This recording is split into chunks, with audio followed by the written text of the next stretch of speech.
আজ ভাবলাম নতুনত্ব একটা কিছু রান্না করি, যার মধ্যে থাকবে সবজি আবার ডাল।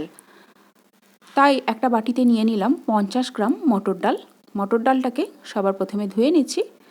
2-3 বার জলটা পাল্টে পাল্টে ভালো করে ধুয়ে নিচ্ছি, যতক্ষণ না পর্যন্ত দেখবেন সেই সাদা ঘোলাটে ভাবটা চলে যাচ্ছে ততক্ষণ।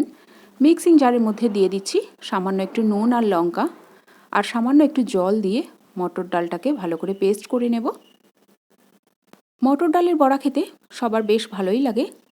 ডালটা পেস্ট হয়ে গেছে, এবার এটা একটা বাটিতে ঢেলে নিয়েছি।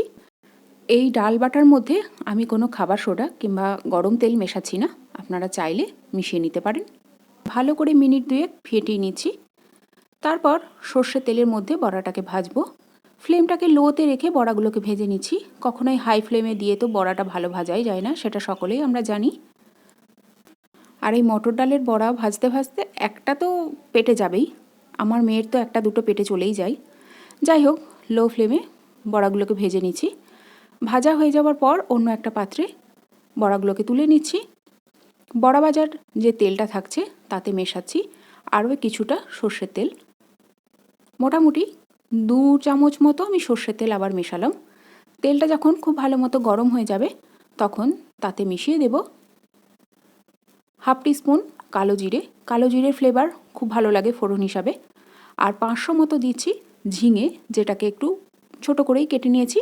যে যেমন সাইজে কাটতে চান সেরকম কেটে নিতে পারেন। খুব সামান্য একটু নুন মেশালাম, নিজেদের স্বাদ অনুপাতেই নুনটা মেশাতে হবে। 1/4 টিস্পুন হলুদ গুঁড়ো মেশালাম। এবার যেহেতু নুন দিয়েছি তাই ঝিঙে থেকে জল বেরোবে আলাদা করে, আর ঝিঙেটা সেদ্ধর জন্য জল লাগবে না। সমস্ত ভালো করে মিশিয়ে নিচ্ছি। এবার ঢাকা দিয়ে 3-4 মিনিটের জন্য রাখছি। অন্যদিকে যে বড়াগুলো ভেজেছিলাম সেটাকে একটু ছোট করে ভেঙে নিচ্ছি। ঠান্ডা হয়ে যাওয়ার পরই ভাঙতে হবে, না হলে ছোট করে ভাঙাও যাবে না, ভীষণ গরম। ভেঙে নেওয়ার পর বাকি রান্নাটা দেখাচ্ছি।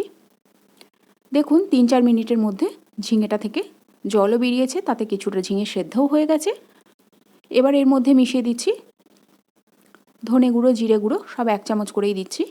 আর মেশাচ্ছি ছোটো চামচের 1 চামচ আদা বাটা। খুব বেশি মশলা লাগেও না, আর ঝিঙে এমনি একটু মিষ্টি ভাব আসে, তাই যদি চিনি খেতে পছন্দ করেন তাহলে সামান্য একটু চিনি ব্যবহার করা যেতে পারে। ভালো করে আবারও ফ্লেমটাকে লোতে রেখে 1 মিনিট মতো সমস্ত মশলার সাথে ঝিঙেগুলোকে কষিয়ে নিচ্ছি। মোটামুটি 1 মিনিট পর কয়েকটা চেরা কাঁচা লঙ্কা মিশিয়ে দিলাম, আর মিশিয়ে দিচ্ছি ভেঙে রাখা মটর ডালের বড়াগুলো। বড়াগুলো দিয়ে ঝিঙের সাথে ফ্লেমটাকে লোতে রেখে 1-2 মিনিট ভালো করে রান্না করছি। বড়াটা সম্পূর্ণ নরম হয়ে যাওয়া পর্যন্ত ঝিঙের সাথে রান্না করতে হবে। সম্পূর্ণ নরম হয়ে গেলে এই ডালের বড়াগুলো দেখবেন আরও ছোট হয়ে যাচ্ছে, পুরো ঝিঙের সাথে মিশে যাবে। আর একটা কথা বলে রাখি, আমি এই রান্নাতে কালো জিরে ফোড়ন দিয়েছি, আপনারা চাইলে এতে কিন্তু সর্ষে ফোড়নও দিতে পারেন, তাতে স্বাদটা ভালোই লাগবে।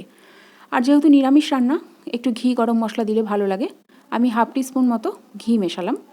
এবার সব কিছু ভালো করে মিশিয়ে দিলাম, গ্যাসের ফ্লেম অফ করে দিলাম। ঝিঙের নিরামিষ চাপড় ঘন্ট অতি সহজ উপকরণে আপনাদের সামনে খুব কম সময়ে তুলে ধরলাম। রেসিপি ভালো লাগলে এইভাবে তৈরি করুন। আবার দেখা হবে।